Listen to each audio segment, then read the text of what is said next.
Hello, happy Monday, and welcome to another episode of Meeting of the Minds Mondays. I am your host, Intellects, and we are going to jump right on in. If you have not seen any of our Meeting of the Minds Mondays episodes, definitely check out all of last month's, right? Because we've had amazing topic for you all that I think is very important, especially when it comes to self, when it comes to business, when it comes to your life work. And we have been on the topic of purpose work. This is part 5. All right, so we are going to jump right on in. But before we do that, just want to make a preface. If you need assistance with finding out what your purpose work is or honing in on how you can deliver it to the people, whether it's your business or your brand, go to intellects.com, book a free consultation so that we can have a customized and personalized plan for your specific, unique artistic needs. Go and see what services and products we have to offer you and whatever aligns with what you have going on. Let us help you. All right, we are here for you. Make sure to follow us on all social media platforms. Subscribe to our YouTube channel, free 99. All right, so you can see all of our content. Subscribe to our email list, also free 99, where you can get up-to-date information on everything that we have going on for the month. And you'll be the first to know. All right, and join our intellectual community, our app, the Artrepreneurs Hub, which is a place of community, a place of support to be around like-minded individuals, to share any topics, ask questions, share content, and just have that support system that you need. All right, so make sure to connect with us so that we can help you be your best self. All right, we have all of these resources for you to help you. All right, so we are going to get right into it. So if you have not caught up with the episodes, the parts that we've gone through all last month, definitely go back and check that out. It's on all of our social media platforms if you have not checked it out. But we have been listening to Simon, who is an unorthodox, but he speaks the truth when it comes to walking in your purpose work. So we're going to pick back up on what we left off on in our last session. So let's jump right on in. And whatever your purpose work is, I want you all to flood the comments during the live, after the live, so that people can know what you do so that they can connect with you. All right, we're in the business of networking. Let's build this thing up together. All right, let's get into it. Your own life problems by yourself. I've got some really bad news.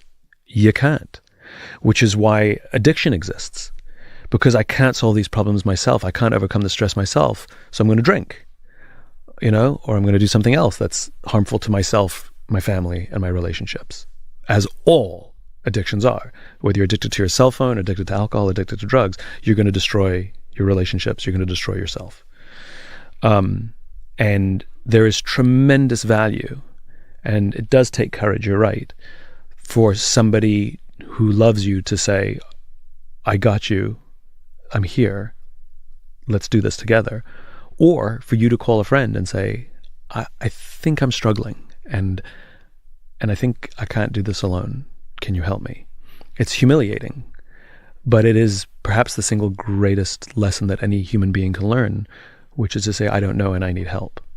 And if you can learn that, and you can do it in the worst of times, you can do it all the time. You can do it with silly things. And for me, for those who know my work, I regularly call myself an idiot, and I do think of myself as an idiot because I have no problem saying, I don't know, can somebody who's smarter than me explain this to me?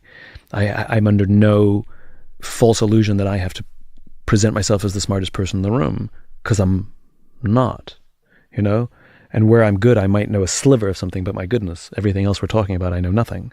And I think being comfortable with asking for help and saying, I don't know, it turns out we're surrounded by people who want to take care of us and help us, but they don't, because they didn't think we needed it, because we were too busy presenting ourselves as perfect and having all the answers. So they just didn't. Oh. But they would. if we just asked. And I have a small group of friends where we have a deal, and I have a couple of friends that are super senior, super high performing by all traditional definitions. And I remember the first time one of us called the other and said, "I'm stuck," which is really difficult to do because you want to look smart and strong to people who you respect, and they're so smart and strong. And I have one of my dearest friends. He's in the military. He's a senior officer in the U.S. Air Force. It's active duty still. And I remember the first time he called me brother, which in the military is a big deal. You and I have colleagues and coworkers. They have brothers and sisters. And so they call each other brother and they call each other sister. And it's an amazing thing. And I remember the first time he said, "All right, brother, I'll talk to you later." Or, "Hey, brother." And I was like, that means the relationship was different now, And he's a warrior. I mean, he's hardcore. He's an amazing human being. And when we get off the phone, he'll say, "I love you," or he'll text me and say, "I miss you." Not just miss you, I miss you, which is way more vulnerable, and it's deeply human. And he and I are, we call each other and say, "I'm struggling," or "I'm stuck." And sometimes it's business, "I just need your opinion," but sometimes it's personal. Sometimes it's frustration, "Can I talk to you? I'm so freaking frustrated."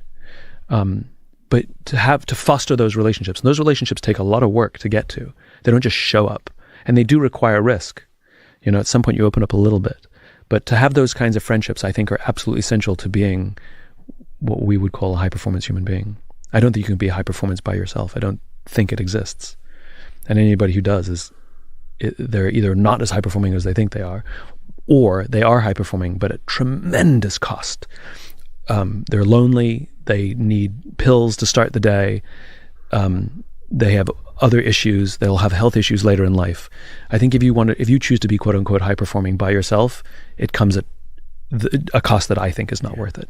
And can I just applaud that message? Because I think, particularly for young people now listening to podcasts, logging onto social media sites, Instagram, all these other things, we seem to laud the self-made success story, and everybody wants to tell us they did it on their own. Yeah. I think it's so good to hear this. Yeah. I heard this amazing story from Steven Spielberg where he said that he hears his name, he gets thank yous, like people thank him from the stage when they're receiving an Oscar, that he actually doesn't know and has never helped.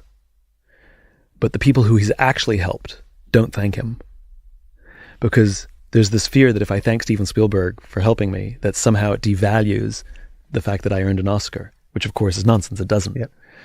But there's this deep-seated insecurity that I can't thank anybody or say that I got any help, that I'm the look how great I am. Yeah. And the reality is not a single person in the world made it without advice from someone, a favor from someone, a door open from someone, advice from someone, a shoulder to cry on from someone, someone to vent to, at the end of a difficult day, anybody. Maybe negative, like even, I don't know, people that cause problems in your life, bullies at school, they're all collaborators. They're all collaborators. Because they've built your resilience, your understanding of human nature. And nothing's a solo journey in this world. And to thank people who really did thank you is, I think, humble. Yeah. Right? And anybody who presents themselves like they're the lone wolf that triumphed and won these awards and achieved this wealth and power and fortune or whatever it is, the joke is, we know you're lying. If you're a human being, I know you're a liar, right? So why not just come clean, and I'll actually think really highly of you. There'll be people listening to this now that think, man, this guy's got it together. He understands himself, he understands the world, he understands business, understands leadership. When you found your why, does it take away the doubt and the fear and the bad days and the insecurities? No, of course not. It helps me understand the times when things went well, why they went well. It helps me understand the times that things went badly, why they went badly. And it helps me make choices so that I put myself in a position of strength more often than not, right? So, for example, I hate the conversation about strengths and weaknesses. What are your strengths? What are your weaknesses? I think it's a stupid conversation because everything requires context, right? You don't have strengths or weaknesses. You have characteristics and attributes. And in the right contexts, those things are strengths. And in the wrong context, the wrong environment, those things are weaknesses. Always, right? So it's better to know who you are and then look for the environments in which those things will be advantages. So for example, if somebody came to me and said, Simon, your work's amazing. We're going to offer you £10 million to do whatever work for us, and we're going to lock you in a room by yourself for 3 weeks and let you get at it, right? Now, superficially, most people will be like, amazing, but I know that if I say yes to that deal, one of two things is absolutely going to happen. One, I suck at working by myself, right? I know this. This is an attribute. I like being on a team. It is an attribute. Not a strength, not a weakness, an attribute. So if you make me work by myself, one of two things is absolutely going to happen. The quality will suck. So I'll give you work and they go, wait, no, we didn't pay for this, right? Or the stress that it's going to take me to get some sort of decent product will be it'll destroy my health and myself and everything, right? The stress is just tremendous. So when I get offered, if anybody's listening, I would accept this offer. But if anybody ever came to me with that offer, I would say, thank you, but I would like a team of people, please, that I get to choose. And you can lock the team in the room for 3 weeks and we'll come up with the product. Because now I'm taking my attribute and I'm putting myself in a position of strength. And so one of the things that when I learned my why and I learned my hows, it helped me better navigate and create the environments that make me more likely to be in a position of strength than not. That's all it is. And if I couldn't make it work, at least I went in with eyes wide open going, this is going to suck, but at least I'm going to do it for a short period of time. And I think the cost is worth it, right? Because I always weigh the cost of everything. Everything comes at a cost. There's a cost for the money you make. There's a cost for your career. There's a cost for your relationships. And there's nothing wrong with that. Just like there's a cost to buy a cup of coffee, right? The question is, was the cost worth it? Yeah. Was this coffee worth £5, right? If the answer is yes, spend it. If the answer is no, find somewhere else to spend it or look for something cheaper. And so I always weigh the cost and say, is it worth the cost? And if the answer is yes, I'll do it. And if the answer is no, I'll work very hard not to. I mean, this is fascinating because we've done over 200 of these interviews, Simon, where we often come back to the teaching of Howard Gardner, the educational psychologist, that has that great line of, don't ask people how clever they are, instead ask them how are they clever. And a really good example of that was when we interviewed Jo Malone. She's a perfumier, and she spoke about how in the school environment, she came from a broken home, so she was working extra jobs every evening. All right. What did y'all think about that? I know I got cut off a little bit. Don't worry, we're going to jump right back into it. But I just wanted to break down a couple things that stuck out to me. Now, if you want to share what stuck out to you, make sure to drop it in the comments so that we can see what you're getting from this too. All right. So one of the main things, don't be afraid to ask for help. Don't be afraid. I know some of us have some egos, right? That we got to get in check, but we can't do everything by ourselves. Life is not created for you to do anything alone, right? It's not good for us to be alone. And it's not good for us to try to figure it out on our own, despite how we might feel, despite what, you might have been through with past experiences. It is okay to ask for help. It's okay not to know everything. There's somebody that knows what you don't know, and collaborating with them and building up that relationship will help you. All right. Have a good support system.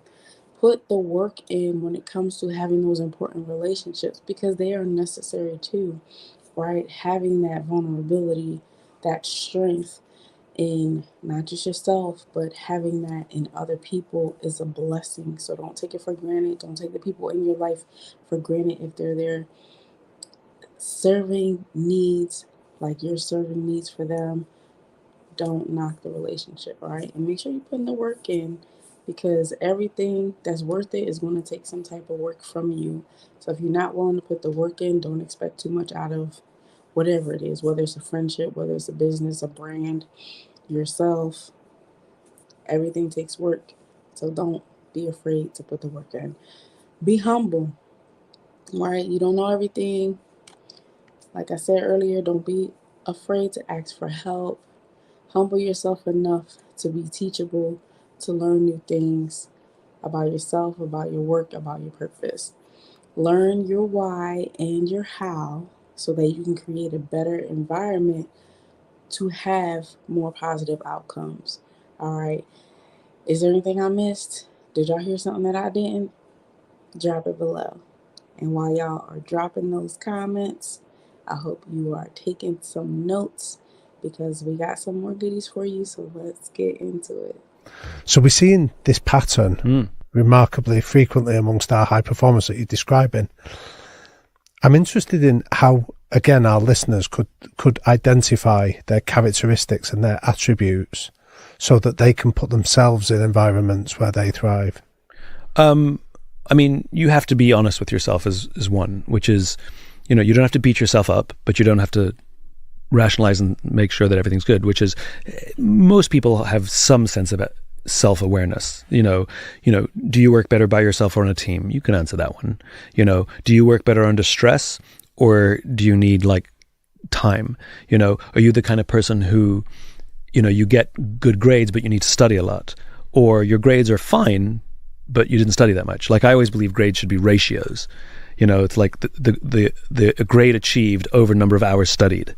Right. Okay. So if you need a first and you're willing to give someone 50 hours, that's your person. But if you're willing to sacrifice quality a little bit, but you need it done in an hour, I got somebody else for you over here. Not better or worse. Different, yeah. Right? And I think what we have done is we've falsely assumed that high levels of achievement is the most important. So if you get the top grades, it means you're the smartest in the room. But again, not if it took you 50 hours and I need somebody who can work under pressure. Yeah. Right? So most of us kind of know that. How do you learn? Can you skip class and just do all the reading and you'll do well on the test? Or do you have to go to class because you have to hear it? Are you an oral learner or are you a visual learner? How do you take notes? All of these, I think anybody who's a little bit introspective can figure out where they did well. I cannot go and I have ADHD, so reading is pointless to me. Right. In one ear and out the other. I mean, it's literally pointless. And so I still have to pass school. And so I'm a great believer that the solutions we find to the struggles we have as children become our strengths as adults. So I'm at school with ADHD. I can't read. I mean, I can physically read. I just don't comprehend. And had it been diagnosed? No. I didn't get diagnosed until an adult. And so many similar things, hyperactive kid who was accused of being selfish or didn't care about people because I was absent-minded. I forgot a lot of things that I was supposed to remember. And if you believe a lot of that stuff, it'll destroy your self-worth. And there were definitely moments where that happened. I'm like, oh my God, I'm a selfish, horrible human being, But thank goodness it wasn't diagnosed, because even though there were difficulties that came with it and there was definitely struggle, the hacks that I figured out because I had to pass school was I had to go to class, couldn't skip class. I needed really good teachers who were good at explaining things. I couldn't have them teach from a book because I had to enjoy myself in class. I had to go after class and talk to the teacher because the conversation helped me learn, and then I did fine, And so I got really good at asking questions, and I got really good at listening. Well, look what I do for a living, right? So all of those skills were formed. And so why am I good at connecting patterns like I did with you with just a couple of examples? Well, that comes from my childhood because I had to pass the test. So I needed to get as much information from as short a period of time as I could because I got to figure this stuff out. Doesn't make me smarter. It just means I figured out a life hack. And I think, in this modern day and age, we're so afraid of our kids being in positions of discomfort that we're removing all the struggle. We're putting them on big pillows and saying, let me make this as easy as possible for you. Now, of course, every parent wants to make life easy. But if you talk to the quote unquote high-performing people in the world, I mean, there's that very famous story about Richard Branson, where his mum would drop him off 3 miles from home and say, see you at home. And he'd have to figure out how to get home. And she would always tell the funny story how this, whatever it was, a half an hour, 20-minute walk would take him 3 hours because he kept stopping to look at all the flowers and look at all the bugs. And now you understand a guy with a tremendous ability to solve problems and with insatiable curiosity. Well, duh. Go look at how he was raised. And you talked about it in the bully at school. Adversity is the best teacher in the world. And if we over coddle and oversimplify and then we're not allowing people to learn who they are, what they're made of. And I'm not just talking grit. That's too obvious. I'm literally mean like the thing that makes you you. Yeah. And every single one of us, you talk to anybody who's what the world would consider high performing, assuming that they're healthy, they all overcame something. Every one of them. Elon Musk was horribly bullied,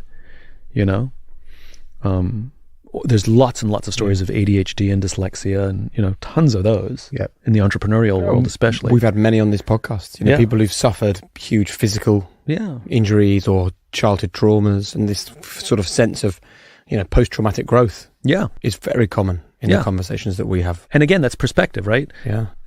Everyone will go through stress. Everyone will go through trauma, 100%. And trauma will have side effects. But it also, I believe the world is balanced. I believe the world is always balanced. Yes, there are costs, but there's also benefits. And so if you go through trauma, yes, there will be costs and there's also benefits.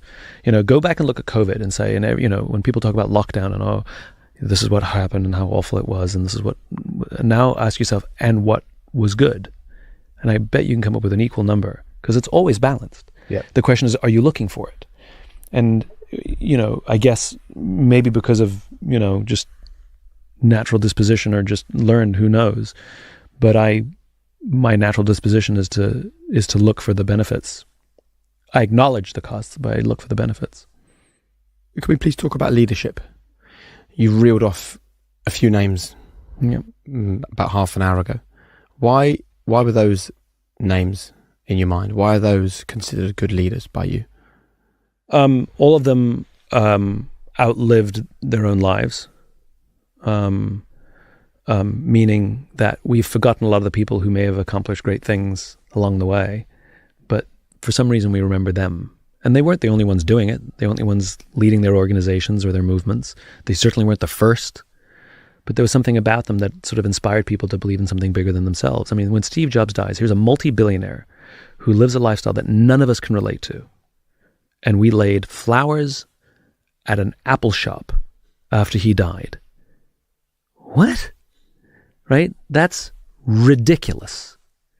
But the only reason we did that is because for some reason we connected with what he stood for.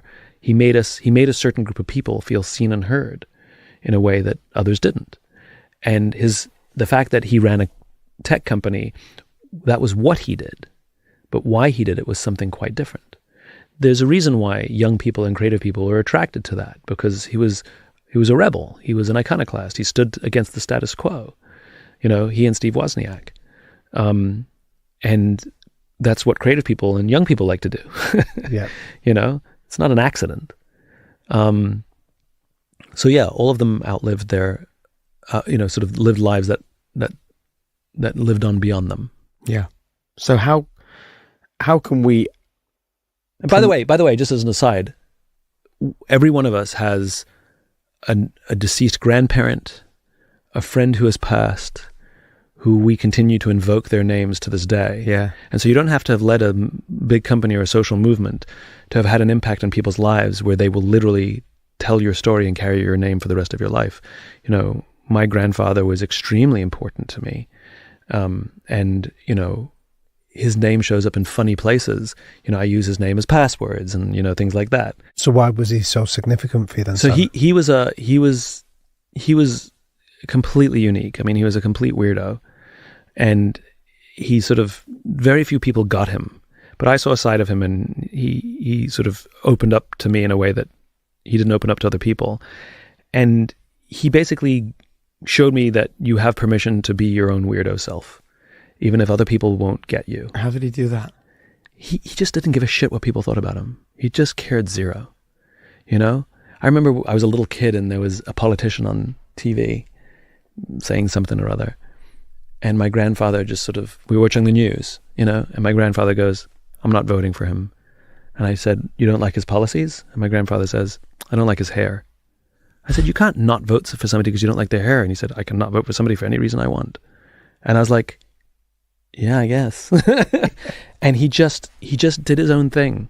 And, he wasn't the most, some people loved him and some people didn't. And he definitely drove my grandmother nuts. But he just did it his way. Do you care what people think of you? I care. So I made a deal with myself a long time ago that if somebody doesn't like me, because basically, if you want to achieve anything in this world, you have to. Okay. Cut them right off, right? So y'all know what that means. You gotta come back next time for part 6 to figure out what that second part of his statement was. But let's jump into this second part summary.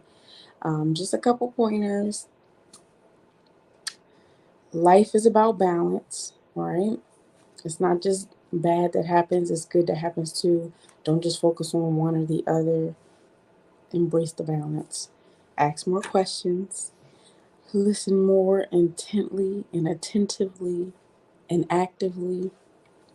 Whole body listening, active listening. If you haven't heard of those things, look it up. See how you can benefit from it to become a better listener. Communicate more effectively. Something about when it comes to your purpose work, when you are able to inspire people outside of yourself, you are walking in your purpose. When you allow others to feel seen and heard, you're walking in your purpose. When you connect with those people, that is a part of your purpose work.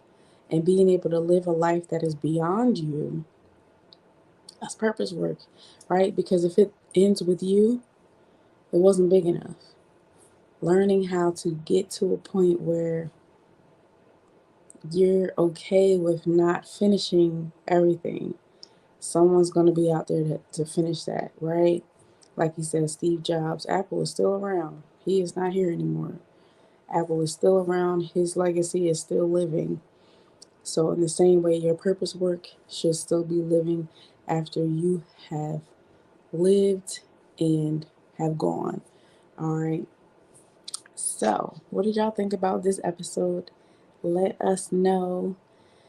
A couple of announcements. Showcase Your Talent show will be the last Sunday of this month, and it is a 2-for-1 special, y'all. So make sure y'all tune in. We're doing August and September put together so that we can have a double giveaway. All right, so make sure you bring your talent. And for the 2-for-1 showcases, the participants participate twice in the same night. One for 1 month, one for the next month, and then there's 2 winners. All right, so stay tuned for that. We have so much going on here at Intellects. Again, go to intellects.com, subscribe to our email list, our YouTube channel, and download our app, the Artrepreneurs Hub, so you can stay in the know, on the know, see things that we don't show you on social media. And yeah, stay tuned for all that we have going on, our podcast episodes, our webinars, seminars, our other podcast episode, right? Meeting of the Minds Mondays, Q&A Wednesdays, Freestyle Fridays. We'll be back soon. Stay tuned for that. If you're on our email list or you're in the app, you will be the first to know. All right, but that's all the time I have for you today. I hope you all have an amazing day and an awesome rest of your week. Make sure you stay positive, peaceful, and productive. Get those wins. Hashtag goals reached all week. Accomplish at least 3 a day. And if you can't get to all 3, make sure to get to at least 1. All right. Until next time, have an amazing day. Intellects here, and welcome Intellects Artrepreneur Agency, the Indeed for Artists. If you want to be a part of the intellectual community, check us out. We have so much going on Mondays, Wednesdays, Fridays, and everywhere in between. And we even got our own app, okay? So make sure to check us out. Go to intellects.com.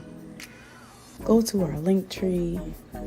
Look us up on social media at Intellects APC so that we can best serve you.